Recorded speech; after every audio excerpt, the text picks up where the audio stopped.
Friends, welcome to Madras சமையல். இன்றைக்கி நம்ம மெட்ராஸ் சமையலில் சூப்பரான மஷ்ரூம் மசாலா எப்படி பண்ணுறதுன்னு பார்க்கலாம். இது இட்லி, தோசை, சப்பாத்தி, அப்புறமா ரைஸ் எல்லாத்துக்குமே சூப்பர் காம்பினேஷனாக இருக்கும். இப்போ இது பண்ணுறதுக்கு ஃபஸ்ட்டு நம்ம அந்த மசாலா, அந்த பேஸ் ரெடி பண்ணணும்.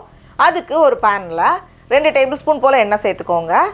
எண்ணெய் சூடானதோ இதில் ஒரு சின்ன துண்டு இஞ்சி, அதை கொஞ்சம் சின்ன சின்னதாக கட் பண்ணி வச்சுருக்கேன்.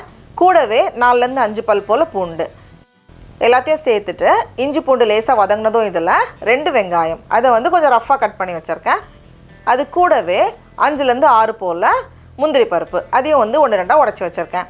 எல்லாத்தையும் சேர்த்துட்டு இந்த வெங்காயம் லைட்டாக வதங்கட்டும். இப்போ பார்த்தோம் அப்படின்னா வெங்காயம் நல்ல ஒரு பொன்னிறமாக வதங்கி வந்திருக்கு. இந்த ஸ்டேஜில் நம்ம தேங்காய் சேர்க்க போகிறோம். 1/4 கப் துருவுன தேங்காய். கூடவே நம்ம மசாலாலாம் சேர்த்துடலாம். மசாலாவுக்கு 1 டீஸ்பூன் சீரகத்தூள், 3 டீஸ்பூன் மல்லித்தூள், 1 டேபிள் ஸ்பூன் மல்லித்தூள், 2 டீஸ்பூன் சிக்கன் மசாலா, இல்லை மட்டன் மசாலா வச்சுருப்போம் அது. கரம் மசாலாவாக சேர்க்குறீங்கன்னா 1 டீஸ்பூன் போதும். அதுக்கப்புறமா காரத்துக்கு ஏற்ப மிளகாய்த்தூள், நான் 2 டீஸ்பூன் மிளகாய்த்தூள் சேர்த்துருக்கேன்.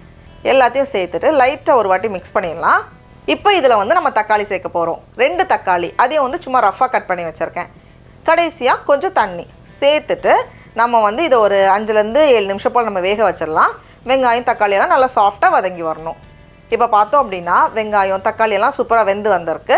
இந்த ஸ்டேஜில் நம்ம ஸ்டவ் ஆஃப் பண்ணிவிட்டு இதை ஆறுனதுக்கப்புறமா ஒரு மிக்ஸி ஜாரில் மாற்றிக்கோங்க.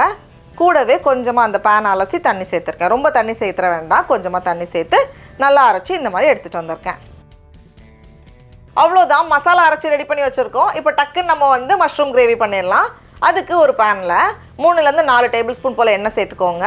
எண்ணெய் சூடானதோ இதில் 2 பட்டை, 4 கிராம்பு, 4 ஏலக்காய், கூடவே ஒரு கொத்து கருவேப்பிலை இலை எல்லாத்தையும் சேர்த்துட்டு நல்லா ஒரு வாட்டி கலந்ததுக்கப்புறமா ஸ்டவ்வை கொஞ்சம் குறைச்சி வச்சுக்கோங்க. நம்ம ரெடியாக வச்சுருக்கோம்ல மசாலா, அதை உள்ளே சேர்த்துடலாம். கூடவே கொஞ்சமாக தண்ணி சேர்த்து அந்த மிக்ஸி அலசி சேர்த்துருக்கேன். ரொம்ப அதிகமாக தண்ணி இப்போ சேர்த்துறாதீங்க, நம்ம லாஸ்ட்டாக சேர்த்தா போதும். இப்போ பார்க்குறதுக்கு நிறைய இருக்கிற மாதிரி இருக்கும். அது கொஞ்சம் நேரம் வெந்து வரும்போது அப்படி நல்லா அந்த மசாலாலாம் சுருங்கி வரும். இது ஸ்டார்டிங்கில் கொஞ்சம் தெறிக்கிற மாதிரி இருக்கும், அதனால மூடி வச்சு நம்ம வேக வைக்கலாம். அப்பப்போ கலந்து விட்டுக்கோங்க, அப்போ தான் அடி பிடிக்காமல் நம்ம கரெக்டாக வெந்து வரும்.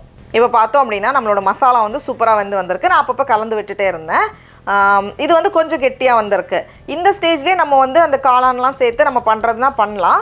ஆனால் இன்னும் கொஞ்சம் நேரம் கூட நம்ம வேக வைக்கும்போது என்ன ஆகும்னா, அந்த நம்ம கிரேவி பண்ணி முடிச்சதுக்கப்புறமா மேலே அப்படியே அந்த எண்ணெயெல்லாம் மிதந்து ரொம்ப நல்லா வரும். இப்போ பாருங்கள், அந்த எண்ணெயெல்லாம் லேசாக பிரிஞ்சு அப்படியே நல்ல ஒரு தொக்கு மாதிரி வந்திருக்குல்ல. இந்த மாதிரி நம்ம வந்ததுக்கப்புறமா நம்ம காளான் சேர்க்கும்போது இன்னும் நல்லாயிருக்கும். நான் இன்றைக்கி 300 கிராம் மஷ்ரூம் எடுத்திருக்கேன். நம்ம 300லேருந்து 350 கிராம் 400 கிராம் வரைக்கும் நம்ம மஷ்ரூம் சேர்த்துக்கலாம். இது கூடவே தேவையான அளவு உப்பு சேர்த்துக்கோங்க.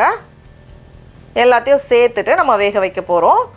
கடைசியாக தேவைப்படுற தண்ணி. இப்போ பார்க்குறதுக்கு மஷ்ரூம் நிறைய இருக்கிற மாதிரி தான் இருக்கும். மஷ்ரூம் வேகும்போது அது கொஞ்சம் சுருங்கும், அதனால் கரெக்டாக தான் இருக்கும். ஒரு 10லேருந்து 15 நிமிஷம் போல் வேகட்டும். இப்போ பார்த்தோம் அப்படின்னா நம்மளோட மஷ்ரூம் பாருங்கள் சூப்பராக வெந்து வந்திருக்கு. அப்படியே லேசாக அந்த எண்ணெய் எல்லாம் மிதந்து அழகாக வந்திருக்கு. நல்லா அந்த மசாலா நல்லா கெட்டியாக இருக்கும். இப்போ இந்த ஸ்டேஜில் கொஞ்சம் நறுக்கிற மல்லி எல்லாம் சேர்த்துட்டு நம்ம ஸ்டவ்வை ஆஃப் பண்ணிடலாம். அவ்வளோதான், ரொம்ப ரொம்ப சிம்பிளான ஒரு ரெசிபி. அப்படியே அந்த இது கொஞ்சம் தொக்கு ஸ்டைலில் இருக்கிறனால நமக்கு சப்பாத்தி, தோசை, இட்லி, ரைஸ்க்கு கொஞ்சமாக அந்த மசாலா வச்சு நம்ம பெசட்டி சாப்பிட்டாலே அவ்வளவு நல்லாயிருக்கும், ரொம்ப ரொம்ப நல்லாயிருக்கும். சடா, அவ்வளோதான், நம்மளோட மஷ்ரூம் கிரேவி பாருங்கள் ரொம்ப ஈஸியாக சூப்பராக ரெடி பண்ணிட்டோம். அது அவ்வளோ நல்லாயிருக்கும். அப்படியே அந்த தொக்கு ஸ்டைலில் இருக்கிறனால நமக்கு சப்பாத்தி கூடலாம் சூப்பராக இருக்கும். ரொம்ப ரொம்ப நல்லாயிருக்கு. நீங்களும் கண்டிப்பாக இந்த ரெசிபியை வீட்டில் செஞ்சு பாருங்கள். உங்களுக்கு இந்த வீடியோ பிடிச்சிருந்துச்சுன்னா மெட்ராஸ் சமையலுக்கு சப்ஸ்கிரைப் பண்ணுங்கள்.